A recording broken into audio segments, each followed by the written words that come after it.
the southern Germany, Bohemia, but as well the eastern Hallstatt culture, which is connecting Hallstatt to Slovenia, northern Croatia, and eastern Austria.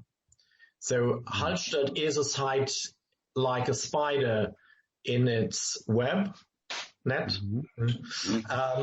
which is connecting these both archaeological cultures, and whereas the later Iron Age development of the Latine culture of the Celts is rather based on the Western Hallstatt culture, not on the Eastern Hallstatt culture. Nowadays we would call them Hallstatt cultures. There are special regional groups, which you can either work on them individually and call them Kalenderberg culture or whatever, but in fact they are just regional developments of a bigger phenomenon, which is Eastern Hallstatt culture and Western Hallstatt culture. Western Hallstatt culture is as well not identically from the center part to the western part to the Atlantic. Nowadays, people have been as well talking about a central Hallstatt culture, so not just Western and Eastern, but there is as well this term of central Hallstatt culture, but this is, I think, rather irrelevant for you. Actually, just out of curiosity, by your studies, if you will now nominate, if you had a chance now to vote for a redefinition of the Hallstatt culture and to call it something else, what would you choose? Good question, very good question. So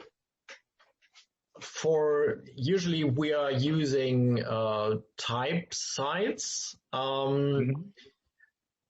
If we would, for example, use Heuneburg in Baden-Württemberg, that might be good as well, as the Heuneburg is Heuneburg is not this early 7th century, but starting rather end of 7th century, 6th century. So yes, it would be good for the later phase. Yeah, let's say for Hallstatt D, we could call it Heuneburg phase. For the Hallstatt C phase, we would rather go for Beilngries, a tumulus cemetery in Bavaria, or you could as well use, the Czechs use other terms for these phases, Kobyle group and Platinice and whatever. So you could go for one of these sites, which rather belong to the wagon graves. But then you have just the wagons, just the graves. The advantage of Heuneburg is that around Heuneburg you have a lot of tumulus as well. So, yeah. But this I would have to discuss this question with other Hallstatt guys, not to tell the wrong things. Yeah. But it's good because Heuneburg is one of the sites we want to go in this episode. Yeah. So I think this will be a very good bridge how to connect the sites, Hallstatt and Heuneburg. Yeah. So just gave us a beautiful lead. Yes. For the as well, Hallstatt, the flourishing period of Hallstatt is rather the 7th, 6th century and not the 5th century, so not the latest part. So there is some kind of decline in Hallstatt. So Hallstatt and it will be. I'll have to discuss it with friends before I answer this question. But it's a very good one. Yeah. Thank you. But it's a detail that I was like, when you say, well, if we will rename it, maybe we'll not say Hallstatt again. So I was curious what will be. Yeah. But on the other hand, Hallstatt is perfect because it is really connecting the East and West. Yeah. it opens these old researchers. They had just a small percentage of the archaeological excavations for their deposit, for their use, for their interpretation. But they, on the other hand, they had been seeing things quite clear.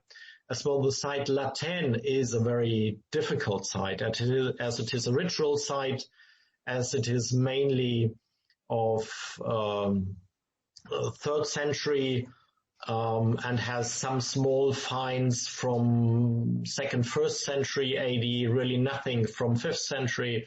So it's as well difficult to use it for the definition. Latin, there is a lot of definition via fibula, and this was possible in Latin. Hallstatt, you rather go for black and red pottery, black, red, white pottery. Yeah.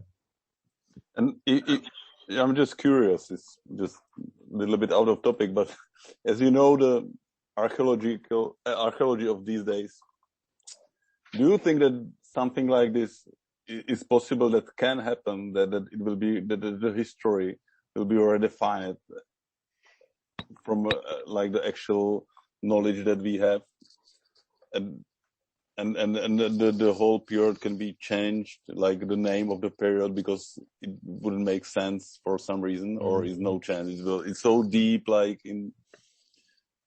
No, I think it is so deep. We will not change it. You have tendencies, for example, in France, to work just with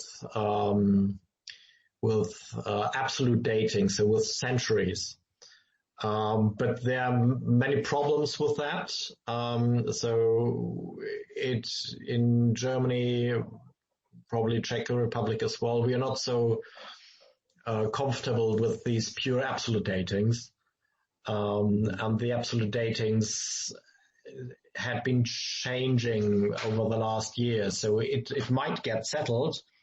But when I was a student, things were told to date, let's say 40 BC, and nowadays we would tell it's 80 BC.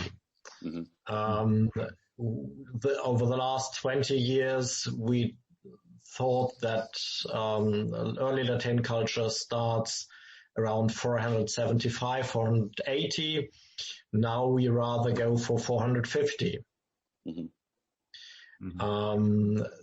These things might change.